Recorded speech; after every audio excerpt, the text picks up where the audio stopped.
It's a good day and a good life mga kabayan, mga katusok. Ito inyong abang lingkod, si Angel from Saudi Arabia. Ngayon po ay gagawa tayo ng simple hand bouquet. 3-color baby roses, worth 100 SR ang ating gagawin.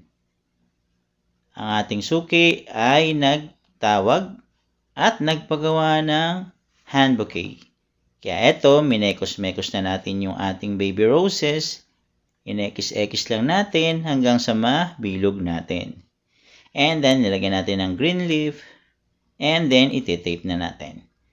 Secure na natin yon. Then, ikakat na natin yung ating mga stem. Putulin natin ng pantay-pantay. At punasan natin, syempre, yung ating pinagawaan. At ang request niya is black wrapping. Kaya fold na po tayo ng ating panimula na wrapping para ilagay sa taas. At iti-tape din po natin yan para secure na. And then yung ating mga wrapping ay ikakat natin sa gitna. Po-fold natin ng isa and then alternate natin ilalagay magkabilang side.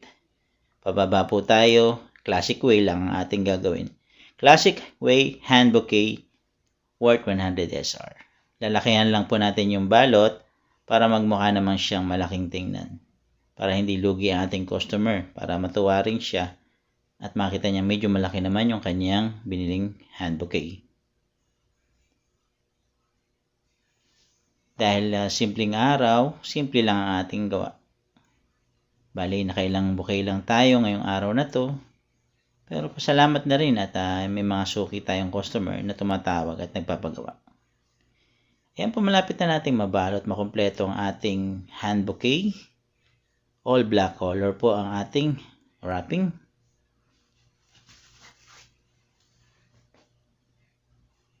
Ito po ay iregalo niya sa kanyang loved one. Kaya, panlalaki po ang style yata nito or pambabae. Pambabae ito. Pambabae yung kanyang bibigay na hand bouquet. Mahilig lang talaga sila sa wrapping na black color. Kaya black color ang ating nilagay. At ang ribbon ay red color. Ayan po, natapos na po natin ang simple hand bouquet. At may sumingit pang Bengali doon sa likod. Ang aking kasamang Bengali. Mabait naman siya. Kaya masarap din kasama. Mas mainam pa nga yung mga ganyang ibang lahi. Mababait yan. Basta ayos ka makisama. Ayan, ilalagay na po natin ang ribbon na red color. At syempre, magme-mekos-mekos na rin tayo ng ribbon. Ime-mekos-mekos natin yan. Para magmukha namang magandang tingnan yung ating ribbon.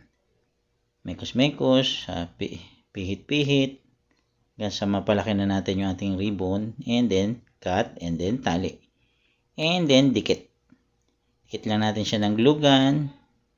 Ito ng silicone. And then, finish na. Ayan po ang ating worth 100 SR. Simple hand bouquet.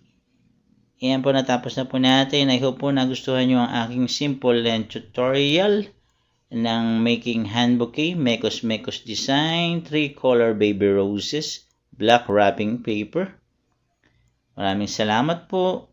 Paki-like and share and follow na rin po ako. At paki-comment naman po kung saan nakarating ang aking video. God bless you all mga kabayan.